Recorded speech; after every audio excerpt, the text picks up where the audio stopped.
Ya, terima kasih pada penyelenggara yang sudah memberikan kesempatan kepada saya. Saya akan share materi ya. Sebentar. Ya, karena berkaitan dengan posisi saya di Komnas Perempuan sebagai komisioner, jadi pada kesempatan ini saya ingin lebih memberikan potret tentang bagaimana tantangan ya rekognisi bagi perempuan agama leluhur ya.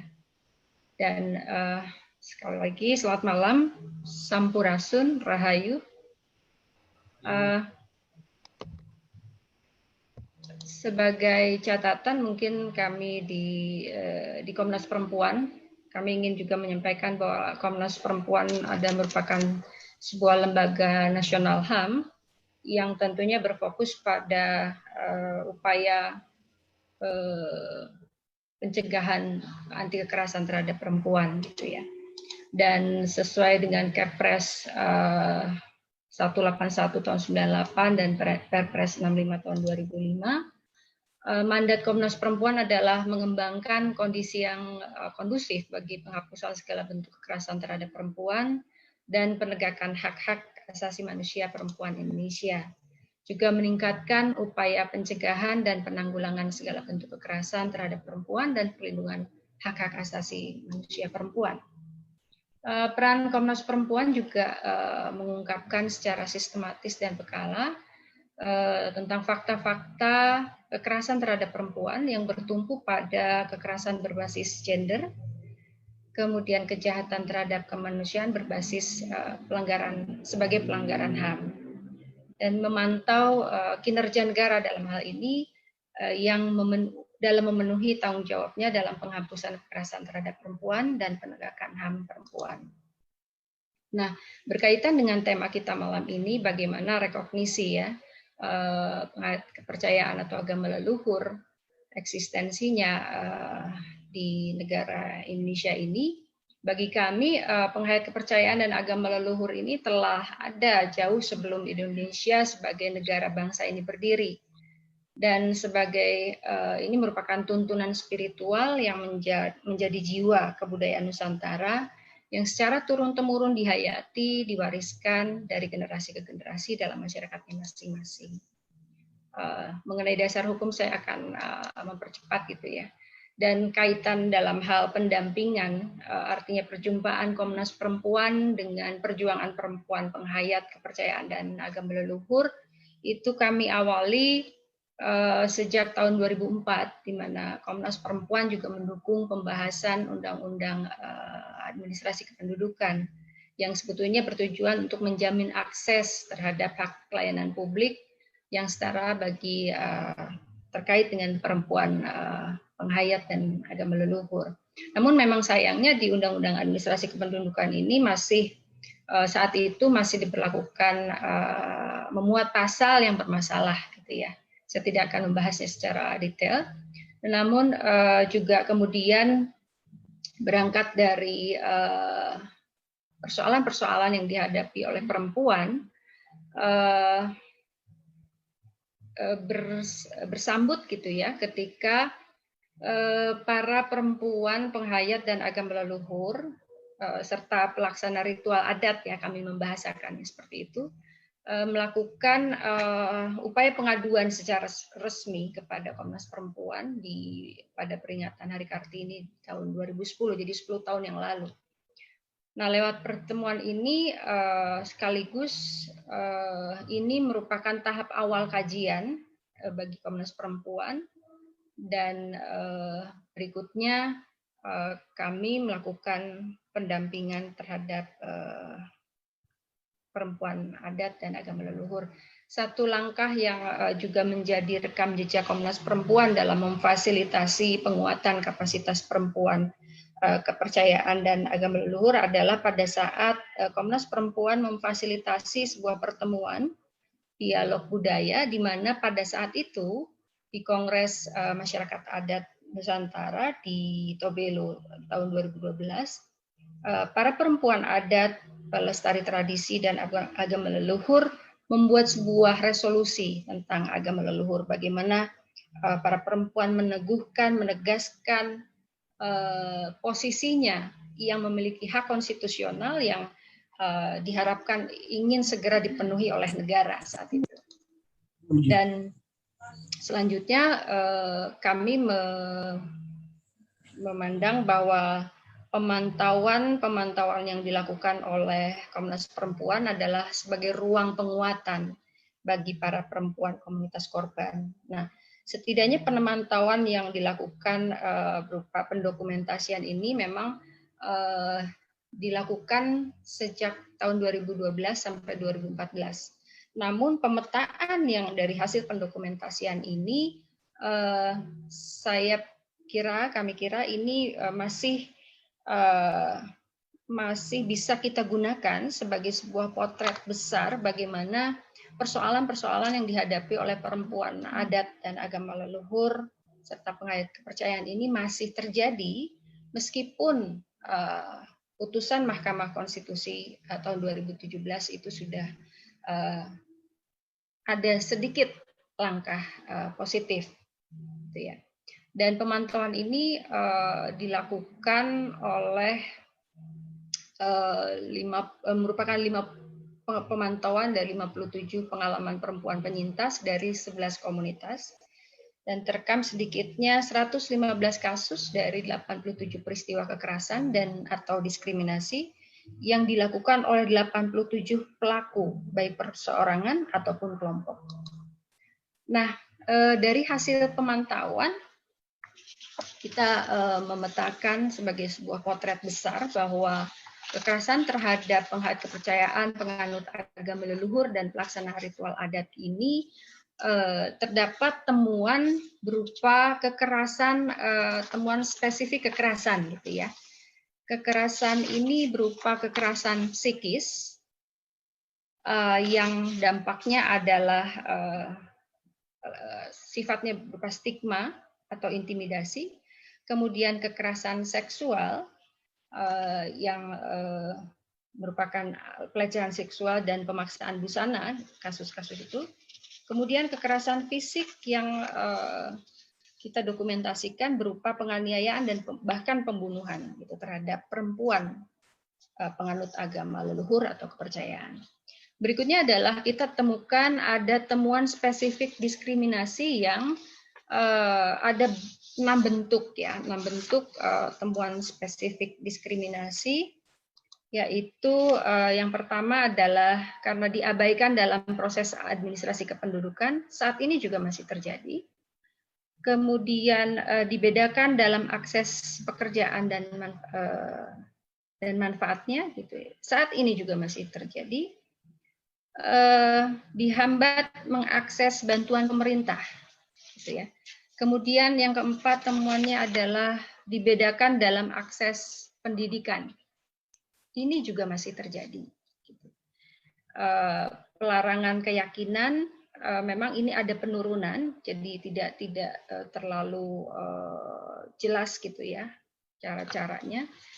Dan kemudian juga dihalangi akses pemakaman. Gitu. Jadi dari pendokumentasian itu temuannya ada kurang lebih 6.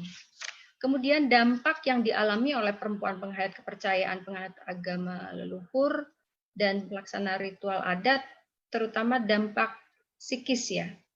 Psikis, tadi sudah saya sampaikan, psikis juga ada gangguan reproduksi bahkan dalam temuan pendokumentasian kami. Para perempuan itu karena merasa distigma, didiskriminasi, ada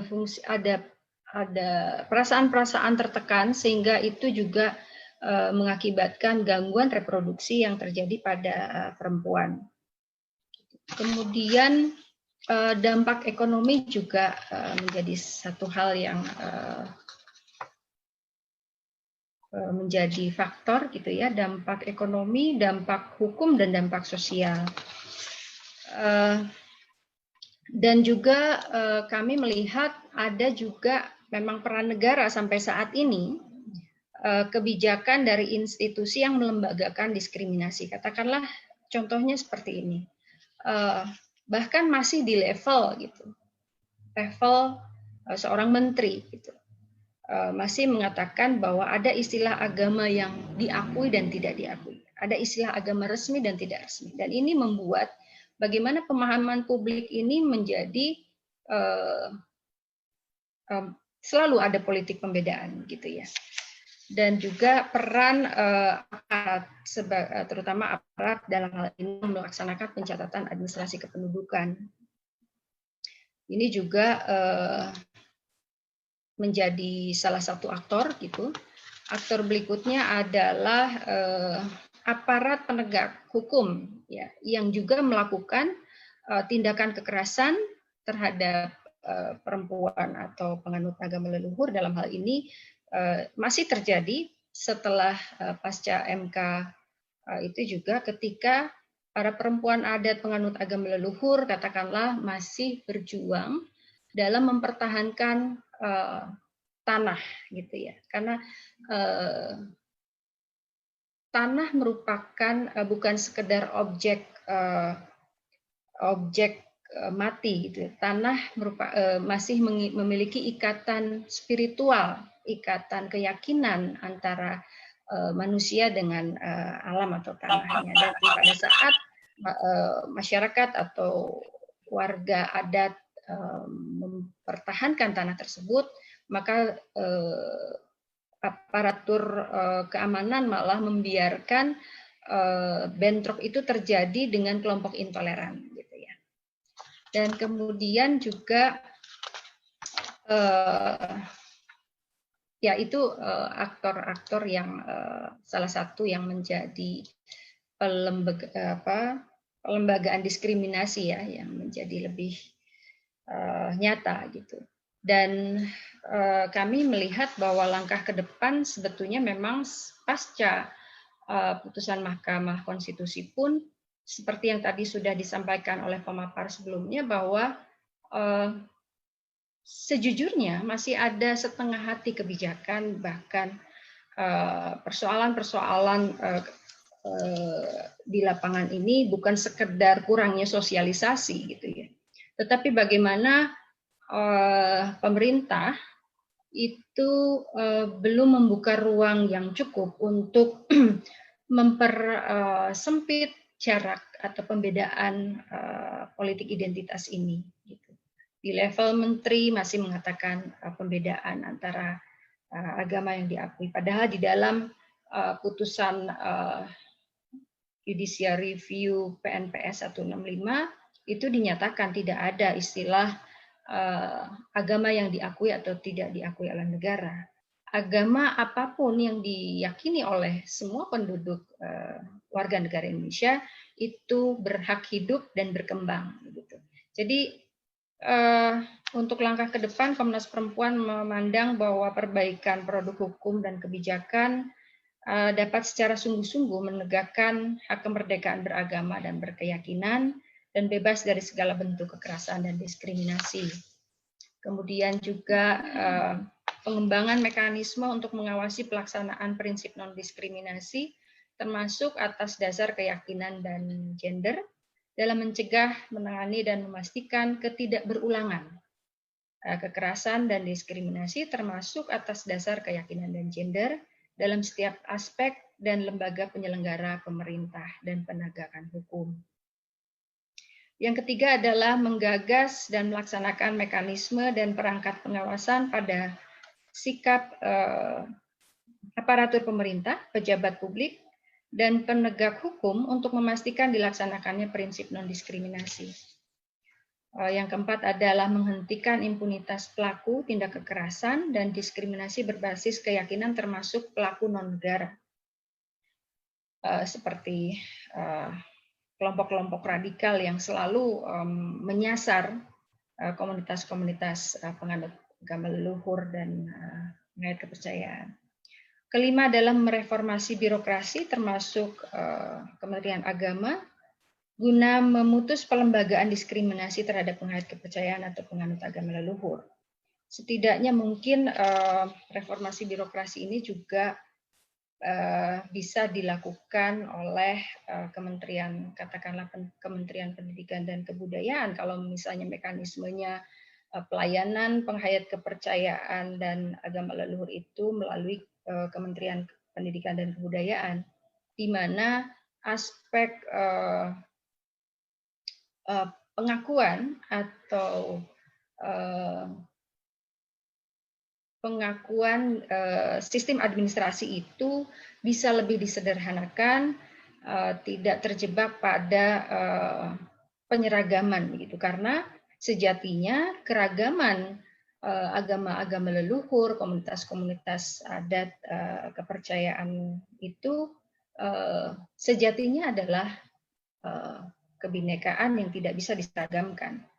Dan kemudian juga ke depan mengintegrasikan penghormatan dan keragaman agama dalam kurikulum pendidikan nasional.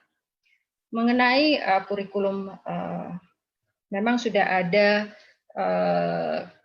Permendikbud mengenai pelayanan khusus pada putra-putri penghayat, tetapi ini juga masih perlu dikawal, bahkan masih tidak semua sekolah itu bahkan perlu pendekatan khusus begitu, dan juga sistem penyediaan pengajar gitu ya, karena hemat kami dalam pemantauan juga bahwa tidak di setiap komunitas penganut agama leluhur atau penghayat kepercayaan itu tersedia dengan persyaratan apa itu istilah pengajar yang sekarang harus disertifikasikan begitu.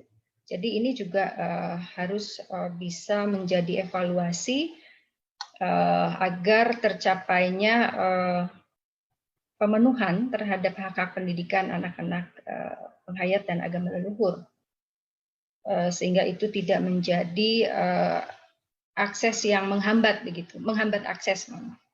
Kemudian juga kita meyakini bahwa di masa yang akan datang juga kerjasama dengan antara komunitas korban, masyarakat sipil yang selama ini telah berteguh untuk pemenuhan hak konstitusi warga negara, itu harus dikuatkan. Menarik ketika misalnya masyarakat sipil dalam hal ini bisa kategori juga para akademisi, persoalan-persoalan yang dihadapi katakanlah komunitas tradisi, masyarakat adat atau agama leluhur adalah bagaimana mencari sebuah format yang menjadi titik temu gitu antara bagaimana pemahaman administrasi negara dengan hukum-hukum yang ada di dalam masyarakatnya itu sendiri gitu. Dan kalangan akademisi saya kira bisa menjadi sebuah jembatan untuk menerjemahkan gitu ya, karena tidak semua juga di kelompok agama leluhur itu tuntunan itu tertulis gitu, dan mungkin dengan sinergis dengan para akademisi ini bisa membantu mereka untuk bisa katakanlah memang mereka lebih banyak budaya tutur lisan, tapi untuk mensistematisir katakanlah sistem ajaran tuntunan leluhur itu saya kira akan sangat berguna bagi mereka, terutama agar kesinambungan transformasi ajaran leluhur kepada generasi-generasi selanjutnya ini lebih terjaga. Mungkin itu sekilas dari kami mewakili Komnas Perempuan dalam hal ini, khusus menyoroti upaya-upaya terkait dengan pemenuhan hak konstitusi perempuan, penghayat kepercayaan dan agama leluhur. Itu. Terima kasih.